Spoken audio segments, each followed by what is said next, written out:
أعوذ بالله من الشيطان الرجيم بسم الله الرحمن الرحيم الحمد لله رب العالمين وصلى الله على سيدنا محمد وعلى آله وصحبه أجمعين.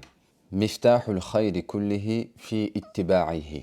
مفتاح الخير کلیدهای خیر كله تمام کلیدهای خیر در کجا هست؟ در پیروی فی اتباعه صلی الله علیه و سلم، در پیروی به پیامبر خداوند است. تمام کلیدهای خیر در پیروی به پیامبر خداوند صلی الله علیه و سلم است.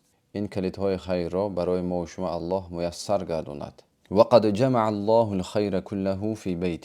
خداوند متعال تمام خیرها را، چیزی که ما خیر نامیده میشویم، این خیرها را تمامش را، تمام نوع و جنس های خیر را الله در یک خانه، فرض کنیم که در یک خانه جمع کرده است. و جعل مفتاحه متابعه النبی صلی الله علیه و سلم. کلید آن خانه را پیروی بر رسول خداوند صلی الله علیه و سلم کرده است. شاید اگر ما خواهیم که به آن خانه درویم، خانه‌ای که پر خیر است درویم، که تمام عقل سالم، انسانی که عقل سالم دارند در آمدن میخواهند، پس کلید این خانه چه است؟ با پیامبر صلی الله علیه و سلم تابع شدن، پیرو شدن است. فتابعه، پس تابع شو پیامبر صلی الله علیه و سلم را. پس پیامبر خداوند را ما چه تابع شده میتوانیم؟ یک چند نوع‌های این تابع شوی را برای ما امام طاء الله السکندری میفهمانند تا اینکه بفهمیم. فتابعه، پیامبر را تابع شو، بالقناعه بما رزقك الله تعالی، با قناعت کردن به رزق داده خداوند برای تو چی نوع‌های رزق داده باشد، در این خصوص قناعت کنی. القناعة ملک لا یفنا. قناعت یک ملک هست که یک بایگیری هست که لا یفنا، تمام نمیشود، تمام نشونده است. دوم چیز؟ و زهد، زندگی زاهدانه، زندگی خاکسار، زندگی که در آن زندگی یک اثر دنیا دوستداری نباشد، که پیامبران و تمامی که صحابگان و تابع و تبع تابع، کسی که به صحابه تابع بودن، زندگی اینها زندگی زاهدانه بود، زندگی خاکسارانه بود. و التقلل من الدنیا، کم کردن علاقه به دنیا، این هم یکی از کلیدهای چی است؟ خانه‌ای که پری خیر است. این یکی از اخلاقهای پیامبر صلی الله علیه و سلم است که علاقهشون را به دنیا کم کرده که هستند، یعنی که قلبشون به دنیا پیوسته نبود. از ابو حنیفه رحمت الله علیه در مناقب نقل کرده می شود که در یک مجلس علم با طلبه ها و تلمیذان خود نشسته بودند. یک کس آمد گفت که ای امام، کشتی شما، کشتی که در آن مالها و چیزهایی که تجارت کردنی هستید، تمام آن کشتی غرق شد در دریا. پس بعد از این قول امام ابو حنیفه رحمت الله علیه چشمشان را پوشیدند و سکوت کردند. پس گفتند که در هر چیز خیر است. بعد درسشون را دوام دادند. بعد از چند مهلت تکرار همون شخص آمد گفت که امام، چیزی که برای شما نقل کردم و چیز خطا است، یعنی که کشتی شما در بحر غرق شدگی نیست. چشمشون را پوشیدن امام و تفکر کردن، الحمدلله گفتند. باری اول هم الحمدلله گفتند و بار دوم هم الحمدلله گفتند. پس این حالی که امام برای طلبه، یا که حالی که در امام ظاهر شد، طلبه ها دیدن، آنها را به حیرت انداخت و بعد از درس پرسیدند ای امام، برای چی این طور را شما چی کردید، اظهار کردید؟ گفتند که در دو حالت، نفسم را دیدم، نفسم را به محاسبه کشیدم، آیا دنیا را دوست می‌داری یا نمی‌داری؟ چیزهایی که برای من الله نصیب کرده است، آیا اینها را من از الله می‌دانم یا که از خودم، از نفس خودم می‌دانم؟ در دو حالت هم نفس من به دنیا تعلق نداشت، به دنیا پیرو نبود، دنیا را دوست نمی‌داشت. عجایب است. به هر یک ما و شما این حال را الله نصیب میسر گرداند. این حال آسان نیست. و ترک ما لا یعنی من قول و فعل، پرهیز از سخن و عمل‌های بیهوده، پرهیز کردن از سخن و عمل‌های بیهوده. بعضا انسان گپی زیاد میزند ولیکن کلم لا ینفع، گپ زن گپت را دراز کن لیکن انگام فایده ندارد. گپی کوتاه. خیر الکلام ما قل و دل.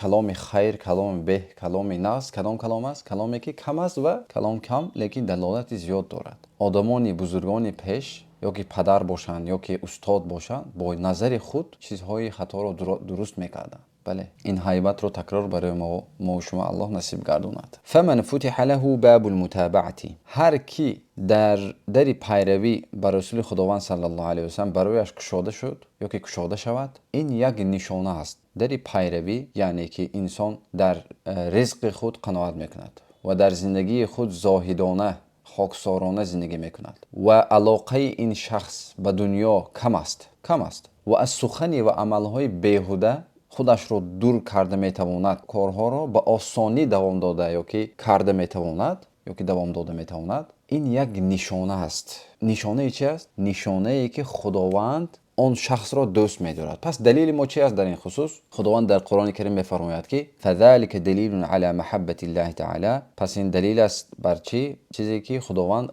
آن شخص را دوست می‌دارد. در قرآن کریم الله می‌فرماید که استعاذ بالله قل ان کنتم تحبون الله فاتبعوني يحببكم الله ويغفر لكم ذنوبكم والله غفور رحیم. قل ای محمد، پس بگو این کنتم تحبون الله، اگر خداوند را دوست می‌دارید، اگر خداوند را دوست داشته اید، پس چی کنید؟ فاتبعونی، با من پیروی کنید، با من پیرو شوید، در قول، در زندگی، در حیات با من پیروی کنید. یحببکم الله، تا خدا نیز شما را دوست دارد. و یغفر لکم ذنوبکم، و گناههایتان را بیامرزد، گناههایتان را عفو کند. چون که والله غفور رحیم، خداوند بسیار آمرزنده مهربان است. خداوند بسیار عفو کننده است. نباید از الله ما روی گردانیم، نباید به شیطان، طرف شیطان رویم، نباید به طرف نفس رویم، نباید به طرف انسان‌هایی که اخلاقشون مثل شیطان است، نباید به طرف انسان‌هایی که دین را یک سپر میکنند لیکن چیزهایی که در نفس خود هستند عمل میکنند. نه به طرف اینها. فان طلبت الخير كله،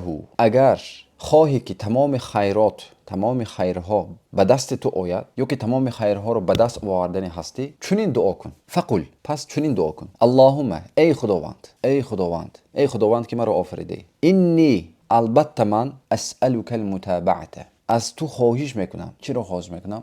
متابعت را، پیروی شدن را خواهش میکنم. بر کی؟ بر رسول، لی رسولی، که بر رسول خود، بر رسول خودت، بر رسول خداوند، بر رسول تو پیروی شدن را از تو طلب میکنم صلی الله علیه و سلم. در کدام خصوص پیروی شدن را؟ فی الاقوال والافعال، در تمام سخن و عملهایم به پیروی بر رسول خودت این طلب را از تو طلب میکنم، این خواهش را از تو میخواهم، برای من نصیب گردان.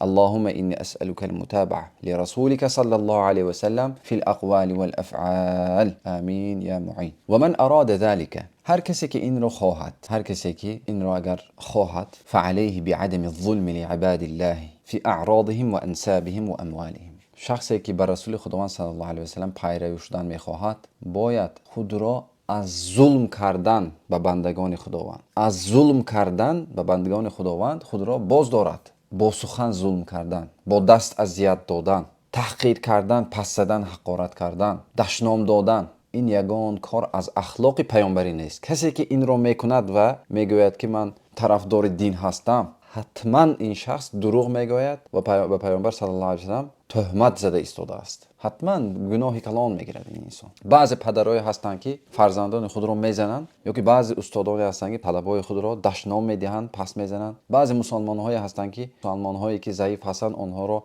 تحقیر میکنند، مسخره میکنند. نه تنها مسلمان‌ها، نمیتوانیم که انسان‌ها را یا که حیوان‌ها را تحقیر کنیم. این وظیفه مسلمانی نیست. با مسلمانی ضد است این چیز. از این اخلاق ما باید خود را و نسل خود را و نزدیکان خود را دور کنیم. المسلم، مسلمان آن شخص است که من سلم المسلمون من لسانه و یده. مسلمان کی است؟ مسلمان آن شخصی است که از دست و زبان آن شخص دیگر مسلمان ها در امنیت باشند. وگرنه وای شخص مسلمان نیست، وای شخص مسلمانی کامل نیست، وای مسلمانی ناقص است. برای که ناقصی دیگران را درست کند، اول باید مینوس های ناقصی خود را، خطاگی خود را دور کند. آدم عاقل همان آدمی است که با نفس خود که مجادله میکند، نه با انسان ها، نه با انسان ها. الله ما را از ظلم نگه دارد. آمین. اتقی دعوت المظلوم ولو کان فاجرا. از دعوتی، از دعای مظلوم، کسی که مظلوم است، ظلم دیده هست، بیترس، برای اینکه در بین او و پروردگار یگان پرده نیست. یک دعای میکند و بلای دوچار میشوی که از وی بلا خلاص شده نمیتوانی. ففجوره علی نفسه، برای که این فاجر فجوریش، کار خطاگیش برای خودش است، برای تو نیست. و بندگان خداوند توسط تهمت زدن یا که به ناموس آنها، به نسب آنها پس زدن، انسان خودش را الحذر پرهیز کند، دور کند، خودش را دور کند از گپ بیهوده، از غیبت، از نمیمه، سخن یک کس را به یک کس دیگر، سخن آ شخص را به ب شخص را به ج بردن، خود را باید نگه دارد. فاذا سلموا من ظلم بعضهم بعضا، اگر مردم از ظلم به یکدیگر پرهیز میکردند لن طلقوا الی الله تعالی، به شبهه به خداوند همه میرسیدند. لیکن تمام مردم، پدر به فرزندش، زن به شوهرش، شوهر به زنش، همسایه به همسایه‌اش، خویش به خویشاوند، خویش به آدمای دور بیگانه، هر کس به دیگری خود ظلم میکند. از همین سبب ما نمیتوانیم که به خداوند رویم. ولکنهم معوقون کالمدیان بسبب من یطلبه، اما آنها مثل شخص مدیان قرضدار هستند که قرض دهان او را میجویند و از رسیدن به خداوند آنها را چی میکنند؟ دور میکنند. و علم، پس اندیشه کن، فکر کن، انک لو كنت مخصصا عند الملك مقربا من، تو یک شخصی هستی که شخصی مخصوص، شخصی که خصوصی هستی، یعنی شخصی که با قیمت هستی، مخصوص هستی، در نزد پادشاه هستی و در نزد پادشاه نزدیک هستی. در همین حال و جاء من یطلبک بدین، یک شخص آمد به نزد تو که تو با او قرضدار هستی، مثلا ضیق علیک ولو کان نذرا یسیرا. این حاله که تو دیدی برای گرفتن قرض آمد شخص، آیا این حالت تو رو به دشواری نمی اندازد؟ بله، به دشواری می اندازد. دل انسان زخم می شود که در نزد پادشاه هستم و یک شخص آمد از من قرض پرسیده ایستاده است. بله، انسان یک شرم می دارد، یک انسان زخم می شود. هر چقدر قرضش کم باشد هم، نظرا یسیرا، قرض کم هم باشد. حالا تصور کن، فکیف بک اذا جئت یوم القیامه و 100,000 انسان او اکثر. حالا تصور کن روز قیامت آمدی، صدها هزارها یا بیشتر از این آدما آمدن به نزد تو، گفتن که تو ظلم کردگی هستی. یطلبون بدیون مختلفه، هر انسان از تو قرض میپرسد. یک انسان میگوید که تو در دنیا در حق من تمسخر، مسخره کردی یا که تهمت کردی. دیگر انسان میگوید که تو مرا دشنام دادی. فرزند میبیاد میگه که تو مرا زدی. زن میبیاد میگه که تو مرا دشنام دادی. شوهر میبیاد برای زن میگه که تو مرا فریب دادی و دیگر قرضها. هر کس به نزد تو میآیند میگویند که قرضت رو هم تیزتر برای من بده. من اخذ مال و قذف عرض و غیر ذلك، برای گرفتن مال، برای گرفتن تهمت، تو مرا تهمت زدی و غیره. میبینید انسان تو چقدر جواب داده میتونه در آخرت؟ جواب داده نمیتونه. پس باید انسان نفسش رو به حساب کشد. نفس خود را پیش از مردن باید نفس خود را به حساب کشد که این نفس انسان آن شخص را به ظلم نبرد، به تهمت نبرد، به غیبت نبرد، به دزدی نبرد، به زنا نبرد، وگرنه در آخرت حال این انسان بسیار خطرناک می شود. الله ما و شما را، نسل خود ما و شما را در آخرت از انسان‌های سعید گرداند، از انسان‌های شقی نگرداند. و الحمدلله رب العالمین.